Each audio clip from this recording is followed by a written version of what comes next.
அப்ப ஐயா இறக்கும்போது கடைசி டயத்துல அவர் கூட இருந்தது யாருதான் மேம்? அவர் கூட இருந்தது பார்த்தீங்கன்னா, பைரவன் இருந்தாங்க. தாத்தாக்கு வந்து அன்னைக்கு உடம்பு சுகம் இல்லாம இருந்தது.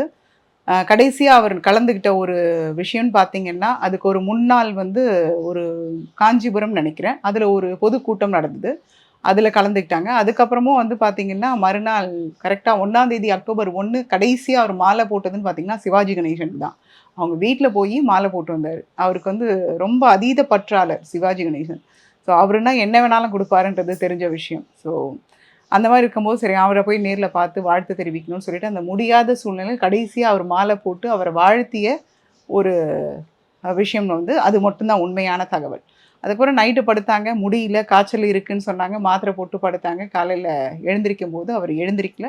அடுத்து எங்க ஆச்சப்பாக்கு கால் வந்தது. இந்த மாரி தவறிட்டாங்க அப்படின்னு சொல்லிட்டு, வரும்போது சந்தன பொட்டு எடுத்துட்டு வாங்க.